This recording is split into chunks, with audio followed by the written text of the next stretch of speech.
வணக்கம் தோழர்களே, நான் சுந்தரவள்ளி. தமிழ்நாட்டுல விஜய் ஆட்சிக்கு வந்து 34 நாள் முடிஞ்சிருச்சு. ஆனா 207 பெண்களும் குழந்தைகளும் பாலியல் வல்லுறவுக்கு ஆளாகி இருக்கிறார்கள். ஒரு பெரிய அதிர்ச்சிகரமான சம்பவமா இருக்கும். நேற்று மட்டும் 5 குழந்தைகள் பாலியல் வல்லுறவுக்கு ஆளாகி இருக்கிறார்கள். 5 குழந்தை.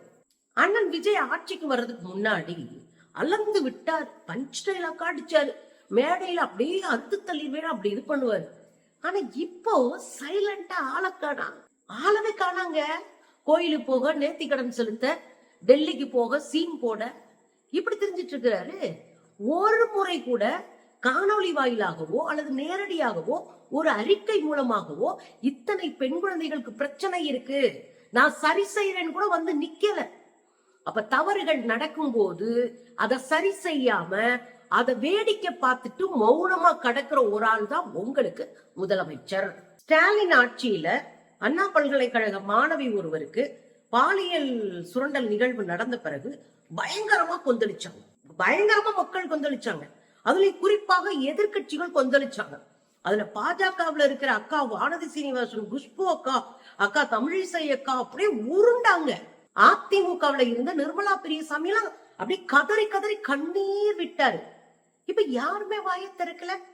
ஏன் பெண்களுக்கு பெண்கள் தான் வாயை திறக்கணுமா? இல்லங்க, அன்னைக்கு இந்த உருண்டீங்களே, எங்கேயோ ஒரு குற்றம் நடக்கிற போது உடனடியாக முதலமைச்சர் தலையிட்டு அதை சரி செய்த போது, குற்றவாளிகளை உடனடியாக கைது செய்த போது, அவர்களுக்கு இரட்டை ஆயுள் தண்டனை வாங்கி கொடுத்த போது, அதற்காக சட்டமன்றத்தில் பெண்கள் மீதான வன்கொடுமை சட்டத்தை திருத்திய போது, ஃபாலோ பண்ணா, ஆக்சிட் அடிக்கிறதுக்கு ட்ரை பண்ணா, என்ன பண்ணாலும் தண்டனை அப்படின்னு அறிவிச்சு அந்த பிராக்டிஸ் கொண்டு வரும்போது இன்னுமா உருட்டுனீங்க.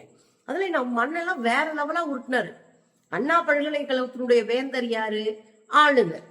அதே ஆளுநர் ரவிய போய் ஒரு பெரிய கத்தா போய் பேப்பர் எடுத்துட்டு போய் தமிழ்நாட்டுல பெண்களுக்கு பேராபத்து இருக்கு, அதுல இருந்து நீங்க தான் காப்பாத்தணும் ஜி அப்படின்னு காலில் விழுந்துட்டு வந்தாரு. பாருங்க. சரி, அங்கதான் போய் விழுந்துட்டு வந்தாரு. அடுத்து கைப்பட ஒரு கடிதம் எழுதுறாரு. தங்கச்சிங்க கவலைப்படாதீங்க, அம்மாக்கள் கவலைப்படாதீங்க, குழந்தைங்க கவலைப்படாதீங்க, அண்ணன் நான் இருக்கேன், வந்தேன்னா பூரா அப்படியே அறுத்து தள்ளி விட்டுருவேன், நான்லாம் வந்தேன்னா அப்படியே பறந்து சண்டை போடுவேன், அவ்வளவு கிளீன் தமிழ்நாடு ஆக்கிடுவேன் அப்படின்னு கைப்பட லெட்டர் எழுதினாரு. ஞாபகம் இருக்கா? பாருங்க. இது மட்டுமா பண்ணாரு? மேடையில ஏறாரு, உங்க ஆட்சி சரியில்லை, நீங்க நல்லா ஆட்சி செஞ்சா எதுக்கு இந்த பிரச்சனை வரப்போகுதுன்னாரு.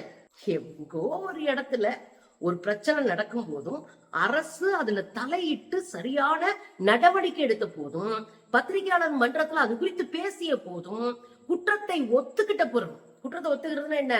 தார்மீக அடிப்படையில் ஒத்துக்கொள்வது. நீங்க தானே ஆட்சியில இருக்கோம், நான் தார்மீக அடிப்படையில அதை ஒத்துக்கிறேன் அப்படின்னு ஒத்துக்கிட்ட பிறகும் நீங்க என்ன பண்ணீங்க? பயங்கரமா கர்ச்சிச்சீங்க. உங்க ஆட்சியில நீங்களே. இப்ப நான் வந்து அண்ணனை பார்த்து கேக்குறேன், வெக்கமா இல்லையா? கூச்சமா இல்ல? அசிங்கமா இல்ல? ஒரே நாள்ல 5 குழந்தைங்க பாலியல் வல்லுறவுக்கு ஆளாகி இருக்கிறார்கள். கும்மிடிப்பூண்டி சிப்காட்ல 3 வயது குழந்தை செத்தே போச்சு. பூந்தமல்லிக்கு பக்கத்துல காட்டு பக்கத்துல 7 வயது குழந்தை பாலியல் வல்லுறவுக்கு ஆளானாங்க. தாம்பரம் படப்பையில 10 வயது குழந்தை, திருவள்ளூர்ல 7 வயது குழந்தை, தூத்துக்குடியில 12 வயது சிறுமி. இப்ப நான் என்ன சொல்றேன்னா, இந்த குழந்தைகள் ஒரே நாள்ல 5 குழந்தைங்க பாலியல் வல்லுறவுக்கு ஆளாயிருக்கு. அண்ணன் ஸ்டைலா குடிச்சுக்கிட்டே கார் ஓட்டிட்டு இருக்காங்க. வெக்கமா இல்லையா மிஸ்டர் சிஎம் சார்? காதுல கேக்குதா? நீங்க என்னங்க உங்க தோழி திரிசாக்களை காப்பாற்றி வச்சுக்கிருவீங்க. நாங்கெல்லாம் நடுத்தருவில் இருக்கிற உழைக்கிற குடும்பங்க. எங்க பிள்ளைகளை விட்டுட்டு தான் நாங்க வேலைக்கே போகணும். யாரை நம்பி விட்டுட்டு போறது? சிங்கப்பெண் படைக்கு பாதுகாப்பு இல்லை, காவல்துறையில வேலை பார்க்குற பெண்களுக்கு பாதுகாப்பு இல்லை, வீட்டுல தூங்கிட்டு இருந்த பெண்கள் 2 பேர் மேல மண்ணெண்ணெய் ஊத்தி எரிச்சு விடுறான், பாதுகாப்பு இல்லை, வீட்டுக்கு முன்னாடி விளையாண்டுட்டு இருந்த பெண் குழந்தைகளுக்கு பாதுகாப்பு இல்லை. எந்த பாதுகாப்பும் இல்லாத ஒரு இடத்துல நெஞ்ச நிமித்திக்கிட்டு குச்ச நச்சம் இல்லாம பேசுறீங்களே, வெக்கப்படுங்க.